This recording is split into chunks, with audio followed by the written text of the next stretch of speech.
Juju's gone crazy. Juju gone crazy. Juju gone crazy. Juju gone crazy. Juju gone crazy. Juju gone Juju crazy. gone crazy.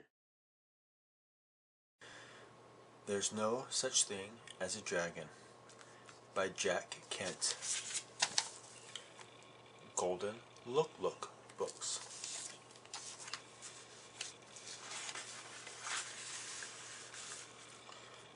There's no such thing as a dragon.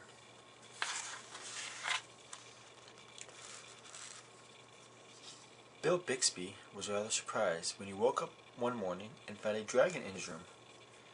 It was a small dragon, about the size of a kitten. The dragon wagged its tail happily when Billy patted its head. Billy went downstairs to tell his mother. "There's no such thing as a dragon," said Billy's mother, and she said it like she meant it.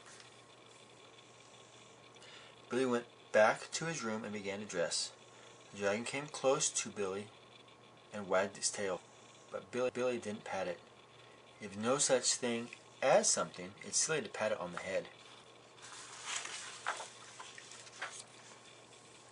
Billy washed his face and hands and went down to breakfast. The dragon went along. It was bigger now, almost the size of a dog. Billy sat down at the table. The dragon sat down on the table. This sort of thing was not usually permitted, but there wasn't much Billy's mother could do about it. She had already said there is no such thing as a dragon, and if there's no such thing, you can't tell it to get down off the table.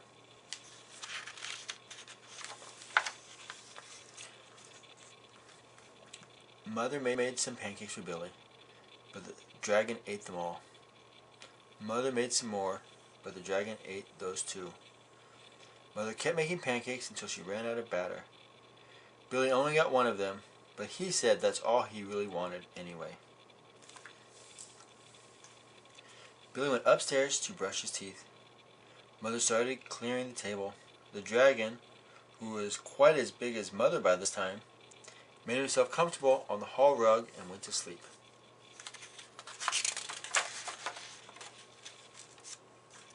By the time Billy came back downstairs, the dragon had grown so much he filled the hall. But Billy had to go around by way of the living room to get to where his mother was. "I didn't know dragons grew so fast," said Billy.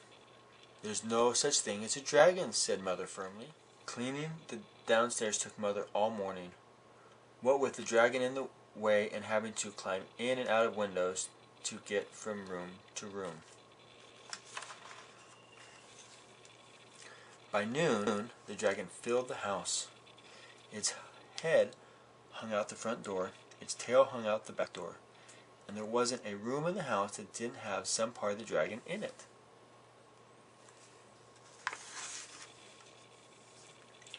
When the dragon awoke from his nap, he was hungry. A bakery truck went by. The smell of fresh bread was more than the dragon could resist. The dragon ran down the street after the bakery truck. The house went along, of course, like the shell on a snail.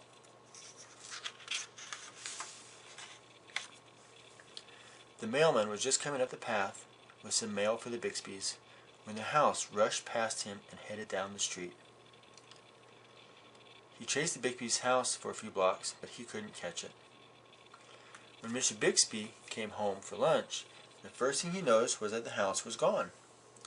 Luckily, one of the neighbors was able to tell him which way it went.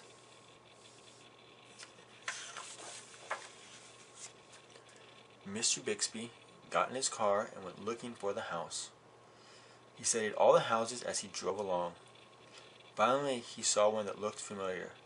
Billy and Miss Bixby were waving from an upstairs window.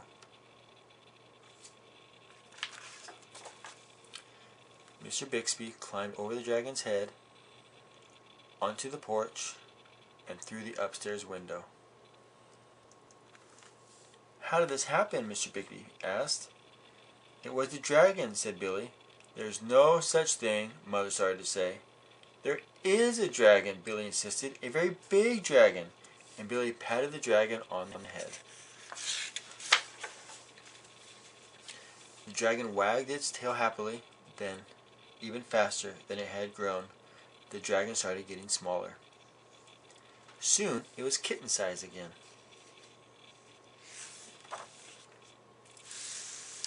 "I don't mind dragons this size," said Mother. "Why did it have to grow so big?" "I'm not sure," said Billy, "but I think it just wanted to be noticed." There's no such thing as a dragon.